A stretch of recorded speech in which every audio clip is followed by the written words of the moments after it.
Power for Living with Bishop Dale C.Bronner. The Lord is with us. He's with us. God's with you. God is with you. He will never leave you nor forsake you. He's with you for the long haul. Not only with you, but his promises to you and to your children and your children's children. And that some of the sacrifices that you lay on the altar, that God will let another generation be blessed by what you are willing to do. And that things that trip your feet up will not entangle the feet of your children. What a blessing it is just to serve God. Who couldn't love a God like that? My God, my God, my God. We love him, we bless him, we honor him. Thank him so much for everything that he means to us. Well, if you would, turn in your Bibles to the 10th chapter of the book of Joshua. Joshua chapter 10. Joshua chapter 10. We're going to look at the first 5 verses here. Joshua chapter 10.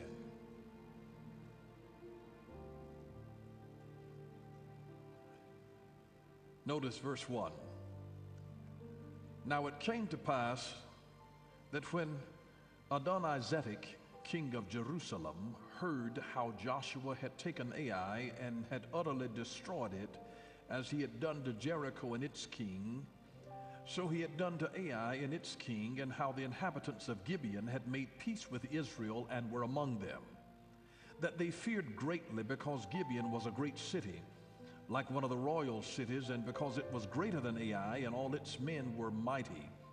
Therefore Adonizedek, king of Jerusalem, sent to Hoam, king of Hebron, and Piram, king of Jarmuth, and Japhia, king of Lachish, and Debir, king of Eglon, saying, Come up unto me, and help me, that we may attack Gibeon, for it has made peace with Joshua and with the children of Israel.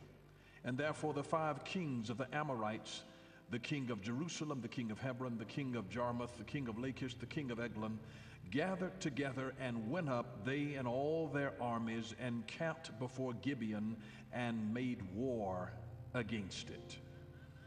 I'm talking from the subject of conquer what's king. Conquer what's king in your life. Whatever it is that's king in your life, you have to conquer it. And these were kings that were sent to try to inhibit the children of Israel from inhabiting what God had for them, their promised land. There's a promised land that God has for you. And there are things that will set themselves up in ambush to try to keep you from entering into the divine promises that God has for your life. The place of your destiny, the place of the ordination where you tap into a supernatural and divine flow, that's part of your promised land. The heritage that God will give your children, that's part of your promised land. Wherever there's a promise, there's always a problem in front of the promise. There is always a problem in front of every promise. And before the children of Israel can inhabit this land of promise, they've got to deal with what is king in their life trying to oppose them. There's always something that's trying to rule and super rule and take the place of God to inhibit you from being able to possess your promised land. So here, not only was it just one king, but 5 kings banded themselves together as allies to work against the people of God. It was very, very interesting. I want to ask you this question. What is king in your life? What's king in your life? What is it that dominates your thinking? What is it that dominates your thinking? What is it that you can't get off of your mind? You know, whenever you get on that stuff, that's about all folks can think about who are on that stuff. It dominates their thinking. It'll wake them up at 2 o'clock in the morning and make them go get that stuff. It dominates your thinking. I mean, what do you primarily do in your leisure time? What do you primarily do in your leisure time? Outside of the cost of your living expenses, what consumes your money? What consumes your money? These are questions. When you answer these questions, they begin to point to the things that are king in your life. It'll let you know what's king and help you to be able to identify what you need to attack. But here there were 5 kings, say 5, a handful of them. You ever met folks that are just a handful? There were 5 kings who allied themselves against Joshua and against the people of God. And remember now, Joshua is Moses' successor. Moses was the prophet, but Joshua was the deliverer. Every successor is going to face enemies. They will face enemies that want to cause his or her demise. Every successor. There is something that is always fighting, battling, trying to be king in your life. It seeks to dominate you and to control you. And whenever the devil cannot dominate you or control you, he then seeks to destroy you. So he's tricky. See, there is a Luciferian spirit that makes, where he wants to make you experience the same thing that he himself experienced in heaven. This is the spirit that says instead of worshiping the King of Kings, it tempts you to become a king yourself, so that you become bored with worshiping God and then you want to be worshiped. That's a Luciferian spirit. So here in Joshua chapter 10, we find these 5 kings who must be conquered before you can enter into your promised land. Now, these 5 kings are really what I call they are a counterfeit fivefold ministry. They're a counterfeit fivefold ministry. Remember, Aaron was one person and he had 4 sons. They are an Old Testament type of the fivefold ministry. Aaron and his 4 sons, fivefold ministry. There's always something that is trying to rule, trying to govern in your life that is a counterfeit to the real and to the genuine. And you know, the devil is not original in his thinking. All as he is a cheap counterfeit. He's a counterfeiter of God's original thing. And so remember when God had anointed Moses to go down there and to do signs and wonders before Pharaoh, and then the Pharaoh called his magicians who were counterfeiters. And they would try to imitate, counterfeit the genuine. There's always a counterfeit. But the genuine fivefold ministry is about serving others. But you see, these 5 kings were about serving themselves.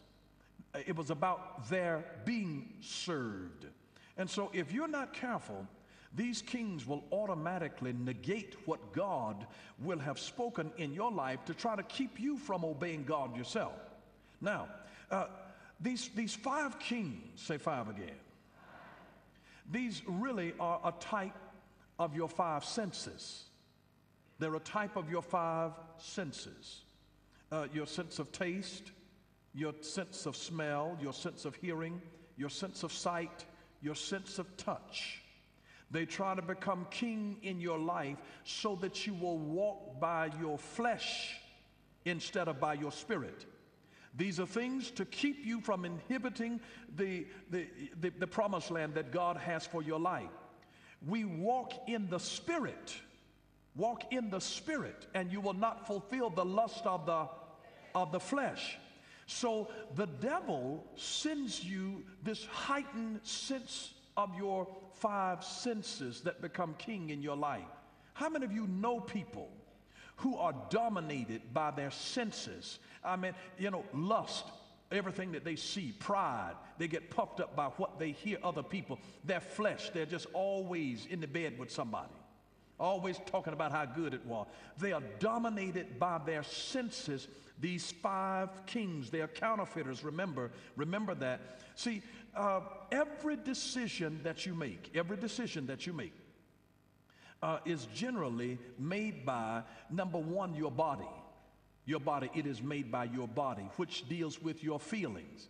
It's bad to make decisions based on your feelings, because that is totally unspiritual. To make a decision simply by your feelings, because feelings are very fickle.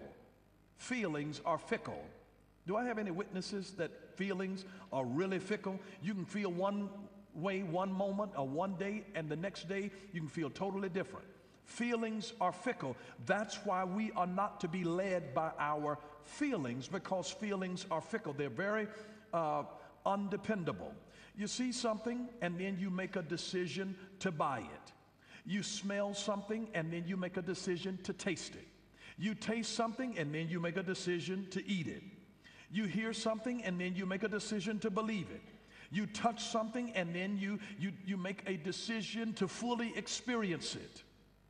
When he leads you by your five senses, every decision, think about it, every decision that you make in your life is one that is made either by your body, which deals with your feelings. It deals with your feelings in your body. Or by number two, you make decisions by your mind. That deals with your, put in parenthesis, reasoning. See, number one is your body, put in parenthesis, feeling. Number two is your mind, put in parenthesis, reasoning. See, when you make a decision based on your reasoning, you weigh things in the balance mentally to decide. You consider the pros and the cons. Well, if I do this, I'll get this. If I do that, this is a drawback. And you weigh things in the balance of the pros and cons. You examine the facts, and then you make your decision. But how many of you know that you can't always just make the best decisions by using the reasoning of your mind? Because you can look at things from the mental standpoint. Oh, he's got a good job. Oh, look where he lives. Look what he drives. See, but there might be some other stuff beyond the facts that you can't see. So you use reasoning and you are limited to the knowledge in your mind. Forget about who their daddy is. They are not their daddy. So you can make some decisions. You either make your decisions by your body following your feelings. You make it by your mind following your reasoning. But the reason that that's faulty is because you don't know all of the facts. They are not the facts that you know that hurt you. They're the facts that you, oh, you're so brilliant. You are so brilliant.